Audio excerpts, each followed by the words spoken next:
بسم اللہ الرحمن الرحیم۔ معزز سامعین، آج ہم تھوڑا سا ثلاثی مجرد کے بارے میں پڑھیں گے۔ چونکہ ہم فعل ماضی پڑھ رہے ہیں تو ہمارے لیے ضروری ہے اس کے بارے میں جاننا۔ ثلاثہ تین کو کہتے ہیں، یعنی ثلاثی مجرد فعل ماضی کے پہلے صیغے کے اندر جس کے تین حروف ہوں گے اس کو ثلاثی مجرد کہا جاتا ہے۔ پہلے حروف کو فے کلمہ، دوسرے حروف کو عین کلمہ اور تیسرے حرف کو لام کلمہ کہتے ہیں۔ تو یہ جو ہے ان کے 6 ابواب ہوں گے۔ جتنے بھی فعل ہوں گے ثلاثی مجرد کے، ان 6 ابواب کے اندر سے ہوں گے۔ جو ابواب ہیں یہ اعراب کا پتہ دیتے ہیں۔ یہ آپ کے سامنے جو ہے باب ماضی اور مضارع کو دیکھیں، فتح یفتح، اس کے اعراب جو ہیں مضارع کے اندر تا کے اوپر جو یفتح، اس کے اوپر تا کے اوپر زبر ہے، لیکن ادھر را کے نیچے زیر آ گئی ہے، وہ آگے سواد کے اوپر پیش آ گئی، یعنی ان کے اندر تبدیلیاں آتی ہیں۔ یہ اعراب جو ہیں بدلتے رہتے ہیں۔ جس طرح یہ ماضی میں سمع میم کے نیچے زیر آ گئی، حسبہ ہا سین کے نیچے زیر آ گئی، کارما را کے اوپر پیش آ گئی، تو یہ جو اعراب ہیں ان کی تبدیلی جو ہے یہ ابواب کا پتہ دیتی ہے کہ یہ کون سے باب سے ہے۔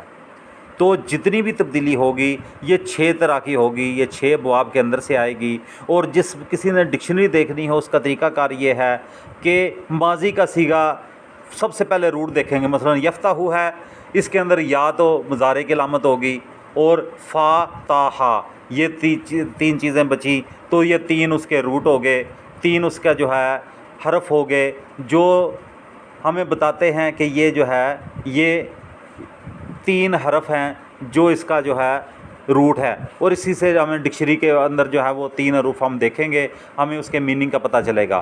باقی جو گردان کے اندر تبدیلیاں آتی ہیں اس میں یہ حروف نہیں بتائے جاتے۔ تو یہ 6 ابواب ہیں، ان کو آپ ذہن نشین اچھی طرح کر لیں، اور جتنے بھی فعل آئیں گے ان کے اندر سے آئیں گے۔ اور اس کے بعد ڈکشنری کے اندر جو ہے یہ نہیں لکھا ہوتا کہ یہ باب فتح یفتح ہوا ہے، بلکہ لکھا ہوگا فا ضاد نون سین ہا کاف، تو اس سے ہمیں پتہ چل جائے گا یہ فا سے مراد فتح یفتح ہے، ضاد سے مراد ضرب یضرب ہے، نون سے مراد نصر ینصر ہے، یعنی ان ابواب کا ہمیں پتہ چل جائے گا۔ اسی طرح فتح یفتح، ضرب یضرب، نصر ینصر، اس طریقے سے جو ہے سمع یسمع، آپ نے ان ابواب کو اچھی طرح ذہن نشین کر لینا ہے۔ جب ابواب اچھی طرح آپ کے ذہن نشین ہو جائیں گے، سامنے پہلا چارٹ جو ہے اس کو سامنے رکھیں، اس کے بعد جب اچھی طرح آپ کو ذہن نشین ہو جائیں، اس کے بعد جو ہے آپ نے ان افعال کو یاد کرنا ہے۔ یہ باب فتح یفتح، اس کے یہ فعل ہیں، اور جس طرح فتح قرآن میں 33 مرتبہ آیا ہے، جعل قرآن میں 345 مرتبہ آیا ہے، رفع قرآن میں 29 مرتبہ آیا ہے۔ ان کے میننگ ماضی، مضارع اور میننگ یہ جو ہیں یہ آرام سے آپ یاد کر لیں 6 ابواب کے۔ تو اس میں جو ہے آپ کو فائدہ یہ ہوگا کہ یہ قرآن میں چونکہ ریپیٹڈ فعل ہیں، بار بار آ رہے ہیں، تو آپ کو قرآن پڑھنے میں آسانی ہو جائے گی۔ اسی طرح یہ باب ضربہ یضربو، اس کے جو ہیں آپ کو الفاظ ملیں گے۔